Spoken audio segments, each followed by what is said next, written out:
Hey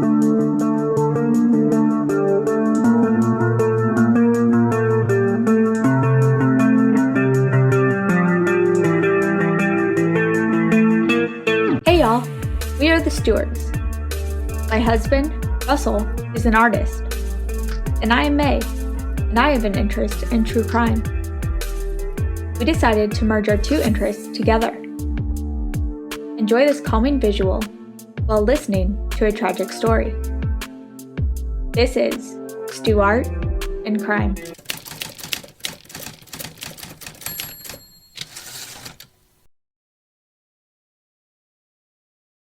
Warning: this episode contains crimes against children. Listener discretion is advised. The phone rang and kept ringing. No answer. But when the phone rang for Linda Sheets, she answered and was notified that her daughter, 34-year-old Tammy Hankins, didn't show up to open her store that morning. It was Wednesday, August 29th, 2001. This was odd, as Tammy was the manager of a Burger King in Arlington, Texas. She was known to work from opening to well after dark, so Linda went to investigate after she learned this news. She went to the kids' school and found out two of Tammy's kids hadn't been to school since the previous Friday. So Linda, another relative, and Tammy's boss drove over to Tammy's mobile home. Outside, they smelled the undeniable stench of decomposition.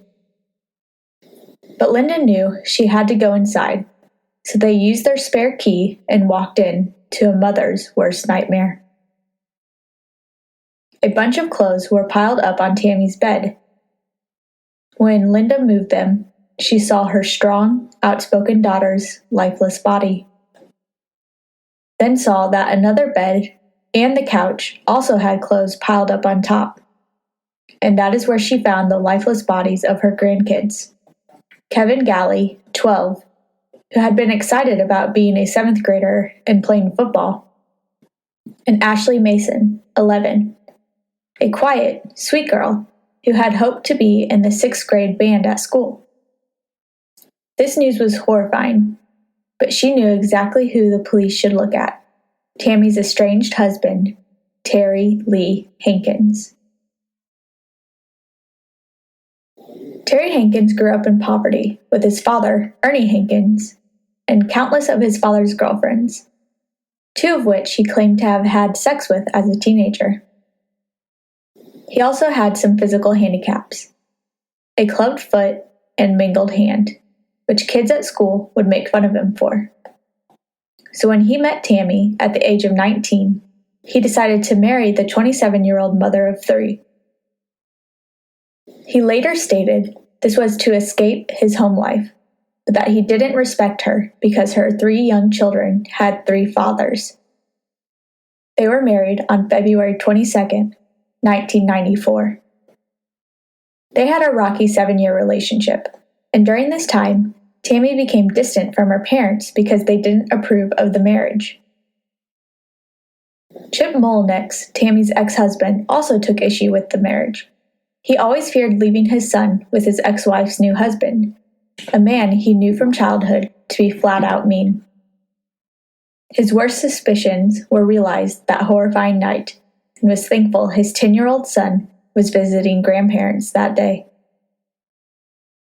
Terry was the kind of guy who would pull the wings off a butterfly and watch it die and then laugh, Molnix said. I feel very lucky to still have my son, but he's having a very hard time without his mother. We all are. Hankins said he left his wife after a series of arguments, stating, "She said I was neglecting Kevin and Ashley, that I wouldn't buy them things she needed." So Hankins moved out, but even still, the police had become very familiar with this family, as they had been called to the trailer park 4 times over 4 months for domestic disturbances, fighting, and breaking and entering. At this time, Hankins was living with some friends, Ruthie Bradley and her husband, for a little over a year. About 3 weeks before these horrible murders took place, Tammy and Barbara Fox, Terry's girlfriend at the time, bailed Terry out of jail. He was in there because he had beat up Ruthie. Why Tammy decided to bail him out is a mystery, but this decision led to her death. Terry was drinking heavily at the mobile home on the night of Sunday, August 26th, when he and Tammy began arguing over petty stuff. The next thing he remembers is hearing the noise and smelling the gunpowder, realizing he just shot Tammy with a .45 caliber pistol, and then proceeded to shoot Kevin and Ashley while they slept. After this, he took Tammy's car and drove to his girlfriend, Barbara's house, where he stayed until police arrested him Thursday, August 30th. But not until after a 5-hour-long standoff where he was armed and threatened Barbara's 39-year-old sister and her 10-year-old daughter that lived in the apartment. But they managed to leave the apartment during the 5-hour negotiations. Then members of the Arlington SWAT team quietly entered the apartment and arrested him. Terry Hankins waived his rights and sat down to talk to detectives, where he admitted to killing his wife and stepchildren. As they continued to talk to Terry, he decided to open up to them about a secret he had been keeping for about 10 months. He admitted that he also killed 2 more members of his family, his 55-year-old father, Ernie Hankins, and his 20-year-old half-sister, Pearl Sissy Stevenstar. Sissy was Terry's half-sister. They shared a father, and according to his confession, their mothers were actually sisters. In the fall of 2000, Sissy was living with Terry at the Bradley's house. Before the separation, she lived with Terry and Tammy when she was a teenager, but this is where she started having sex with Terry and ended up running away. But she came back to Terry. At trial, Ruthie testified observing that Hankins allowed Sissy to leave their bedroom only to use the bathroom or return food to the kitchen, and that Sissy appeared mentally challenged and was afraid of Hankins. She went on to state that when she noticed Sissy starting to gain weight in September 2000, she made her take a pregnancy test that turned out positive. When they told Hankins, he was unfazed and said Sissy would move to a home for unwed mothers. And after that, she didn't see Sissy again. Although the news of this pregnancy seemed like a big deal, they had been through this before, as Sissy and Terry already had a son together. He was 3 years old at the time and lived with adoptive parents. Along with the pregnancy news, Sissy also figured out Terry and Ruthie were having an affair, and she threatened to tell Mr. Bradley.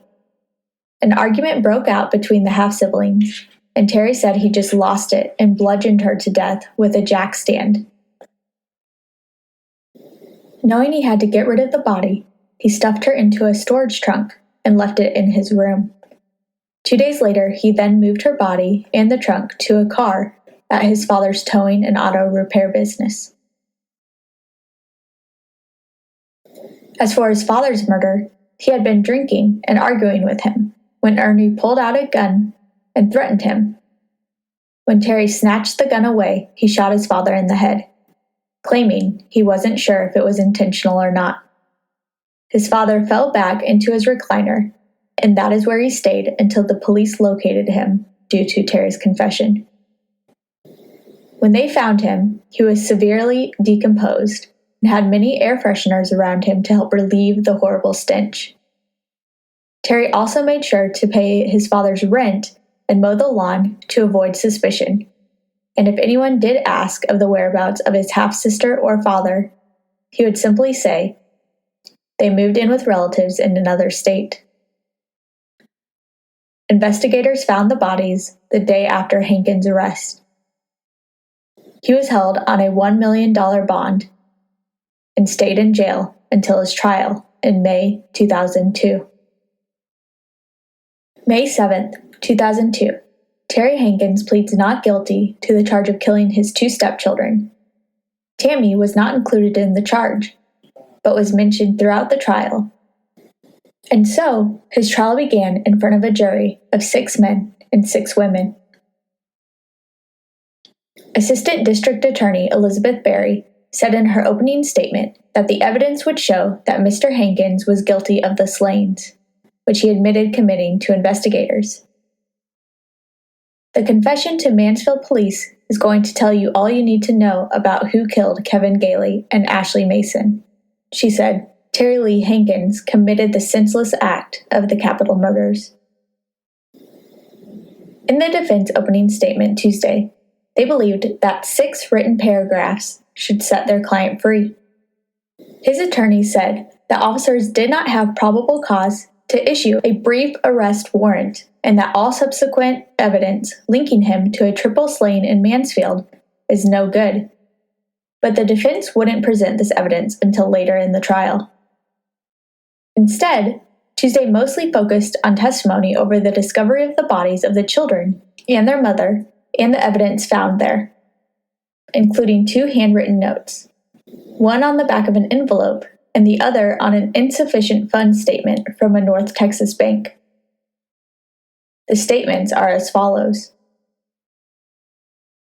I guess to sum it up, I am guilty of murder, incest, hatred, fraud, theft, jealousy, and envy.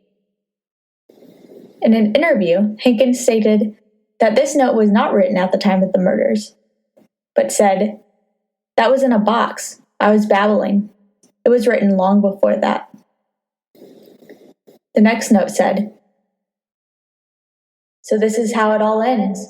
Well, at least I took several bad people with me. My life had already been messed up. What everyone else didn't do, I pretty much destroyed myself." The defense attorney believed that the jury should disregard Hankins' confession because the allegations in the arrest affidavit don't establish a probable cause connecting Hankins to capital murder. There is a significant, distinctive difference between reasonable suspicion and probable cause to arrest, Robert Ford said.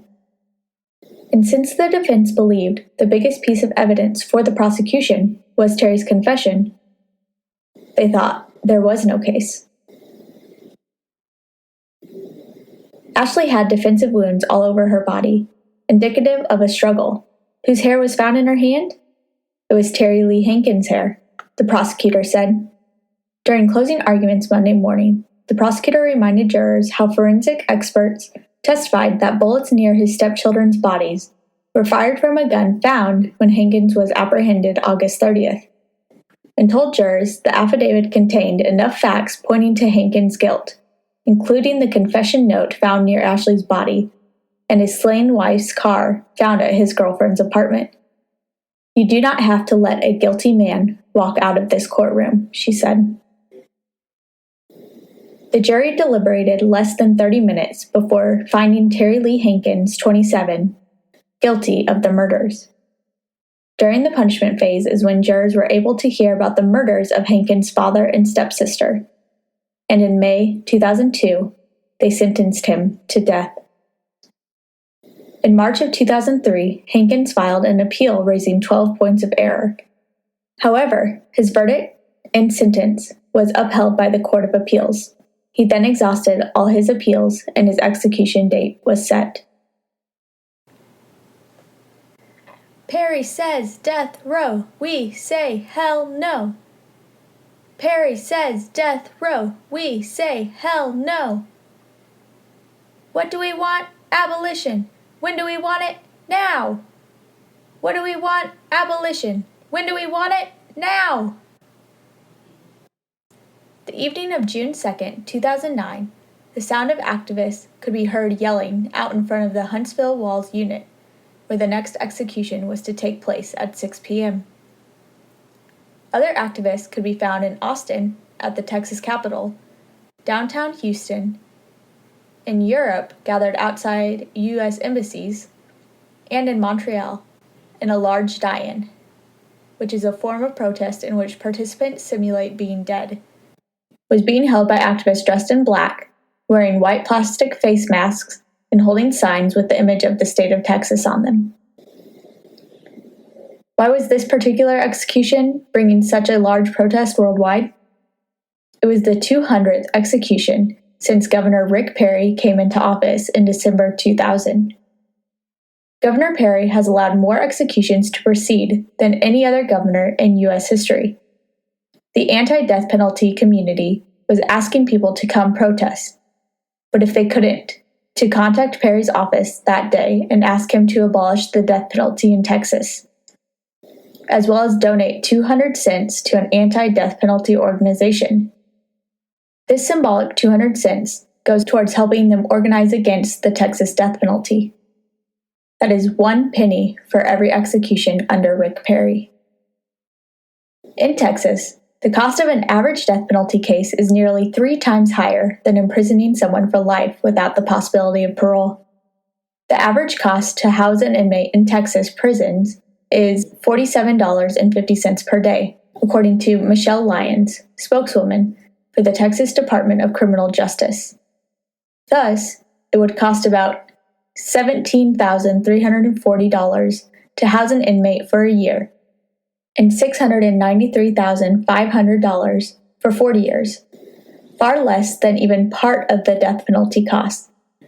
The Regional Public Defender's Office estimates that just the legal costs for a death penalty case from indictment to execution are about $1.2 million. The state of Texas has executed 569 people since 1982. 279 of those under Rick Perry's watch from 2000 to 2015. And on June 2, 2009, with protesters outside, Terry Hankins was executed at the age of 34 as the 200th execution under Rick Perry. Ruthie, who was beaten badly by Terry, was also there. She chose to witness his death as a form of closure. The reason I was there was to make that fear of him I had for 7 years go away. He has haunted me for 7 years, turning my life upside down. He kept mouthing to me, "Ruthie, I am sorry." I believed him that he's sorry, but that doesn't mean I can forgive him for what he did. Tammy's sister Melissa Bryce and her mother Linda Sheets attended the press conference, but chose not to witness Hankins' death, but instead to remember the family they lost. "Terry and I talked a couple of weeks ago, and he apologized then," Sheets said. "He seemed very remorseful about what he did, especially to the children." "I accept his apology," Bryce said in the press conference following the execution, "but that doesn't take away the pain of the things he did." As I close, I would like to end with a quote from Terry Hankins in an interview with the Star-Telegram. "I'm very sorry. I'm not happy. I'm not proud. It was my family too. I can't replace what I've taken. I can't justify what I've done. I know this is not right or normal. The shortest word for it is, I'm trying to think of something. Evil. I still think that's putting it lightly."